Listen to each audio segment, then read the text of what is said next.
పల్లె పిలుపు చెలో ఆంధ్ర న్యూస్కు స్వాగతం.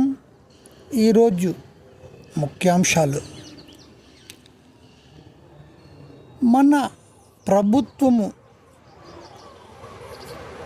విదేశీ విద్యను ప్రోత్సహించడం వలన చాలామంది విద్యార్థులు ఇతర దేశాలకు వెళ్ళి వైద్య విద్యను అభ్యసించి వచ్చారు.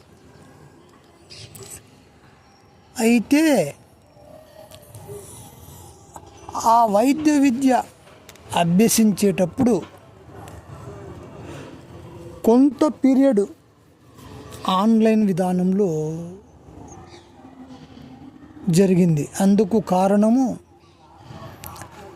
కరోనా ఎఫెక్ట్ కావడము, లాక్డౌన్ చేయడం లాంటివి జరిగాయి. ఆ సమయంలో కొంచెం 2 నెలలు 3 నెలలు ఆన్లైన్లో విద్యను వారు బోధించడము, వీరు అభ్యసించడము జరిగింది. అయితే ఈ ఎన్టీఆర్ హెల్త్ యూనివర్సిటీ విజయవాడ వాళ్ళు 1 సంవత్సరం కాలం మాత్రమే హౌస్ సర్జన్ చేయండి అని ఉత్తర్వులు ఇచ్చి, పూర్తి అయిన పిదప వారికి రిజిస్ట్రేషన్ చేయకుండా మెలిక పెడుతూ ఉన్నారు.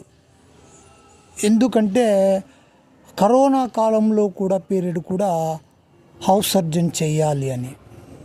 కానీ ఈ విధానము మన భారతదేశంలో ఏ రాష్ట్రంలోనూ జరగడం లేదు. కేవలం ఆంధ్రప్రదేశ్లోనే ఈ విధముగా విద్యార్థులను వేధించడం అనేది జరుగుతోంది. ఎందుకుగాను విద్యార్థులు చాలామంది వీరి వేధింపులు తాళలేక కోర్టుకు వెళ్ళడం కూడా జరిగింది. కోర్టు కూడా వారికి అనుకూలంగా ఉత్తర్వులు ఇచ్చినప్పటికీ ఈ రిజిస్ట్రేషన్ ప్రక్రియ ఇంతవరకు మొదలు పెట్టకపోవడము చాలా బాధాకరం.